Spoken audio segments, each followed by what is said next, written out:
మా ఇండ్లు ఉంటాయో రేపు సర్పంచ్ ఎన్నికలలో మేము ఓట్లు అడుగుతాం. ఏ ఊర్లో మా ఇందిరమ్మ ఇండ్లు లేవో మేము ఎన్నికల్లో పోటీ చేయం. నువ్వు నీ డబుల్ బెడ్రూమ్ ఇండ్లు ఉన్న ఊర్లలోనే నువ్వు పోటీ చేయాలి. నీకు దమ్ముందా? నేను సూటిగా సవాలు విసురుతున్నా. శ్రీనివాస్ రెడ్డి గారిని కూడా సవాలు విసిరమని చెప్తున్నా. మా దామన్నను కూడా తోడుండమని నేను విజ్ఞప్తి చేస్తున్నా.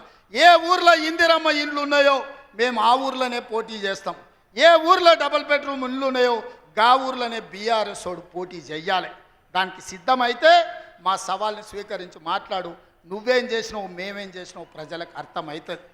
అందుకే ఇవాళ ఆర్టీసీలో బస్సు అయినా, ఆడబిడ్డలకు 200 యూనిట్లు ఇంటికైనా, 500 రూపాయల సిలిండర్ అయినా, యువకులకు 55,000 ఉద్యోగాలైనా, 21,000 కోట్ల రూపాయల రైతు రుణమాఫీ అయినా, రైతు భరోసాలో 12,000 కోట్ల రూపాయలు సంవత్సరానికి ఇచ్చిన ఉపాధి హామీ కూలీలకు ప్రతి ఇంటికి 12,000 రూపాయలు ఇవాళ ఉచితంగా ఇచ్చిన ఒక్క సంవత్సరంలోనే ఇవన్నీ పనులు మనం చేసినాం.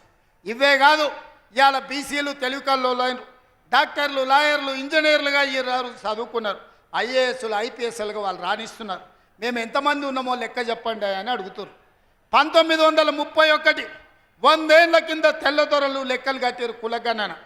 మళ్ళీ ఇవాళ వరకు కట్టలే. 7 దశాబ్దాలైన స్వతంత్ర దేశంలో బీసీ కులగణన చెయ్యలే. ఇవాళ తెలంగాణ రాష్ట్రం దేశంలోనే మొదటిసారిగా బలహీన వర్గాలకు సంబంధించిన ప్రతి కులానికి సంబంధించిన లెక్క తీసి కులగణన చేసి దేశానికి ఆదర్శంగా నిలబడ్డది. 100 ఏళ్ల నుంచి జరగని పని ఇవాళ తెలంగాణ రాష్ట్రంలో చేసినాం. మాదిగ ఉపకులాల వర్గీకరణ ఏండ్ల నుంచి కొట్లాడుతున్నారు. 30 ఏండ్ల నుంచి 100 మంది పిల్లలు చచ్చిపోయిన కొట్లాటలు. ఇవాళ ఎస్సీ ఉపకులాలకు సంబంధించి ముఖ్యంగా మాదిగ ఉపకులాల వర్గీకరణ 30 ఏళ్ల నుంచి పీఠముడిగా ఉంటే ఆ సమస్యని పరిష్కరించి ఇవాళ వర్గీకరణ చేసినాం. ఇవన్నీ ఒక్క సంవత్సరం మేము సాధించిన విజయాలు.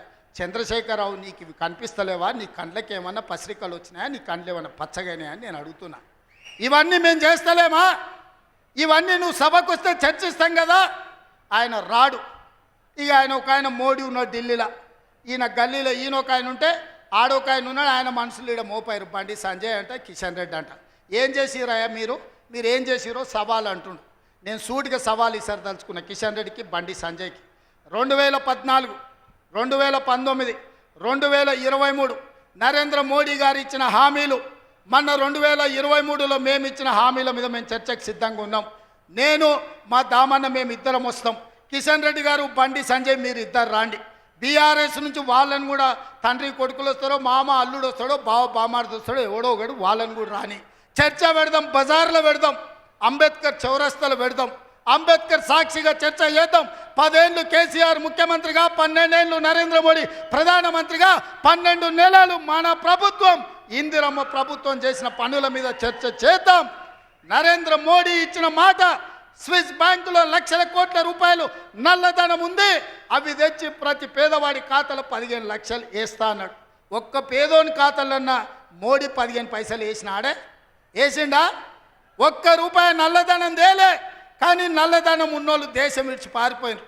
నీరవ్ మోడీ, ఆయన చోక్సీ, విజయ్ మాల్యా ఇట్లా 100 మంది బ్యాంకులను ముంచి 16 లక్షల కోట్ల రూపాయలు బ్యాంకులకు ఎగదొప్పి పెట్టుబడిదారులు, మోడీ దోస్తులు దేశం విడిచి విదేశాలకు పారిపోయినారు తప్ప విదేశాలలో ఉన్న నల్లధనం ఒక్క పైసా కూడా మోడీ తెచ్చింది లేదు, పేదోడి ఖాతాలు వేసింది లేదు.